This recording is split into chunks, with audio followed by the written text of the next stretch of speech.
ശ്രീമന്നാരായണീയം 18-ാം ദശകം ധ്രുവചരിതം. ധ്രുവവംശജാതനെങ്കിലും പാപിഷ്ഠനും അഹങ്കാരിയുമായ വേനൻ ആ കളങ്കം തീർക്കാനുദ്ഭവിച്ച പൃഥു മഹാരാജാവ് എന്നിവർ ഈ ദശകത്തിൽ വർണ്ണിക്കപ്പെടുന്നു.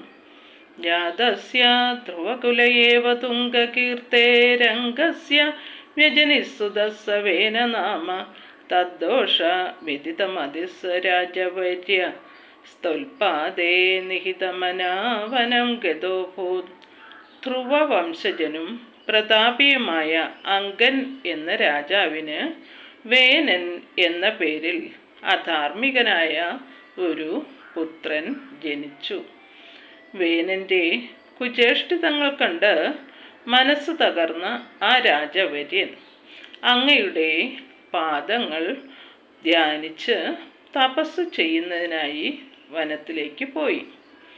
പാപോപീക്ഷിതിതലപാലനായ വേന പൗരാത്യൈരുപനിഹിത കഠോരവീര്യ സർവേഭ്യോ നിജബലമേവ സംപ്രശംസൻ ഭൂചക്രേ തവേജനാന്യയം ഞരൗസിൽ. പാപിഷ്ഠനാണെങ്കിലും വീരനായ വേനനെ പൗരന്മാർ രാജ്യസംരക്ഷണാർത്ഥം സിംഹാസനത്തിലിരുത്തി. അവൻ എല്ലായിടത്തും സ്വന്തം ബലം പ്രദർശിപ്പിക്കുകയും ഭൂമിയിൽ ഒരിടത്തും അങ്ങയെ ആരാധിക്കാൻ പാടില്ലെന്ന് നിരോധിക്കുകയും ചെയ്തു. സംപ്രാപ്തേ ഹിതകഥനായ താപസൗഖ്യേ മത്തോന്യോ ഭുവനപതിർന്ന കശ്ചനേതി ത്വത്നിന്ദാ വചനപരോ മുനീശ്വരൈസ്തൈ ശാപാഗ്നോ ശലഭദശാമനായി വേന. നല്ല മാർഗം ഉപദേശിക്കാനായി താപസന്മാരുടെ ഒരു സംഘം അവിടെ വന്നെത്തിയപ്പോൾ ഞാനല്ലാതെ ഭൂലോകനാഥനായി മറ്റൊരാളും ഇല്ലെന്ന് പറയുകയാണ് അവൻ ചെയ്തത്. അങ്ങയെ നിന്ദിച്ച് സംസാരിച്ച വേനനെ മുനിശ്രേഷ്ഠന്മാർ ശാപാഗ്നിയിൽ ശലഭം പോലെ ദഹിപ്പിച്ചു.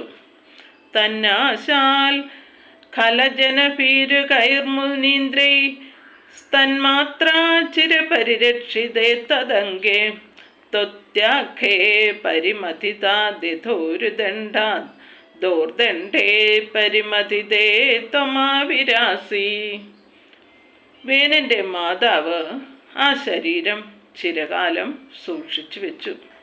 അങ്ങനെയിരിക്കെ ഭരണാധികാരി ഇല്ലാത്തതുമൂലം ദുഷ്ടജന ബാഹുല്യമുണ്ടാകുമെന്ന് ഭയന്ന് മഹർഷി വര്യന്മാർ ആ ശരീരത്തിൻ്റെ ഒരു ഭാഗം കടയുകയും അങ്ങ് പൃഥു രാജാവായി ഉത്ഭവിക്കുകയും ചെയ്തു. വിഖ്യാത പൃഥുരുതി താപസോപതിഷ്ഠൈ സൂതാദ്യൈ പരിണുത ഭാവി ഭൂരിവീര്യ വേനാർത്യാ കബളിത സമ്പദം ധരിത്രി മാക്രാന്തം നിജധനുഷാ സമാമകാർഷി. വിഖ്യാതനായ പൃഥു മഹാരാജാവ് വിഷ്ണു ഭഗവാന്റെ അംശം തന്നെയാണെന്ന് താപസവര്യന്മാർ ഉപദേശിക്കുകയും സ്തുതി പാഠകന്മാർ സ്തുതിക്കുകയും ചെയ്തപ്പോൾ പരാക്രമിയായ അദ്ദേഹം വേനനെ ഭയന്ന് സമ്പത്തെല്ലാം മറച്ചു വച്ചിരുന്ന ഭൂമിയെ തൻ്റെ വില്ലുകൊണ്ട് ആക്രമിച്ച് കീഴ്പ്പെടുത്തി. ഭൂയസ്താം നിജകുലമുഖ്യവത്സയുക്തൈർ ദേവാദി സമുചിത ചാരുഭാജനേഷു അന്നാദ്യൈ അഭിലഷിതാനി താനി താനി സ്വച്ഛന്തം സുരഭിതനു മധുദുഹസ്തം. സ്വവർഗപ്രധാനിയെ പശുക്കുട്ടിയാക്കിയ ദേവാദികളോടുകൂടി അങ്ങ് ഗോരൂപധരനായ ആ ഭൂമിയിൽ നിന്ന് അന്നം മുതലായ അതാത് അഭിലഷിത വസ്തുക്കളെ ഉചിതങ്ങളും മനോഹരങ്ങളുമായ പാത്രങ്ങളിലേക്ക് കറന്നെടുത്തു. ആത്മാനം യജതി മഖൈസ്ത്വയിത്രിധാമ നാരബ്ധേ ശതതമ വാജിമേധയാഗേ സ്പർദ്ധാലു ശതമഖയേത്യ നീചവേഷോ ഹൃത്വാശം തവ തനയാൽ പരാജിതോഭൂത്. പൃഥുവിൻ്റെ രൂപം ധരിച്ച ദേവൻ അന്ന് മഹായാഗങ്ങൾ ചെയ്ത് സ്വയം പൂജിച്ചു വന്നു. 100ാമത്തെ അശ്വമേധയാഗാരംഭത്തിൽ അസൂയാലുവായ ഇന്ദ്രൻ ചണ്ഡാളവേഷത്തിൽ വന്ന് യാഗാശ്വത്തെ അപഹരിച്ചുവെങ്കിലും അങ്ങയുടെ പുത്രനാൽ പരാജിതനാക്കപ്പെട്ടു. ദേവേന്ദ്രം മുഹിരിതിവാചിനം ഹരന്തം വന്നൗത്തം മുനിവരമണ്ഡലേ ജുഹൂഷൗ രുന്ധാനേ കമലഭവേ ക്രതോ സമാപ്തൗ സാക്ഷാത്വം മധുരിപുമക്ഷഥാ സ്വയം സ്വം. ഇങ്ങനെ പലപ്പോഴും യാഗാശ്വത്തെ അപഹരിച്ച ഇന്ദ്രനെ മഹർഷിമാർ തീയിൽ ഹോമിക്കാൻ നിശ്ചയിച്ചപ്പോൾ ബ്രഹ്മാവ് അവരെ സാന്ത്വനിപ്പിച്ചു. യാഗാന്ത്യത്തിൽ അങ്ങ് സാക്ഷാൽ മധ്യരുപുവിൻ്റെ വേഷത്തിൽ പ്രത്യക്ഷനായി.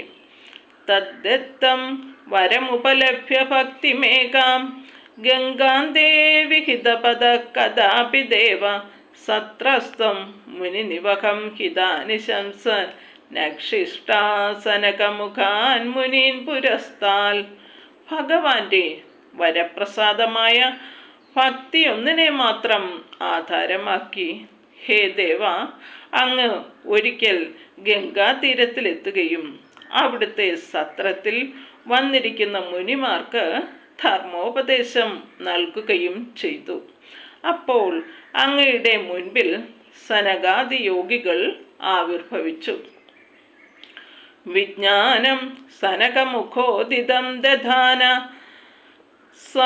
സ്വാത്മാനം സ്വയമഗമോ വനാന്തസേവി തത്താദൃക് പൃഥുവപുരീശ്വര സത്വരം മേ രോഗൗഖം പ്രശമയ വാദഗേഹവാസിൻ.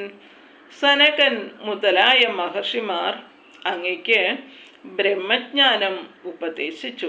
അതിനുശേഷം അങ്ങ് തപസ്സിനു വേണ്ടി വനത്തിൽ പ്രവേശിക്കുകയും സ്വന്തം ആത്മരൂപമായ ബ്രഹ്മത്തിൽ ലയിക്കുകയും ചെയ്തു.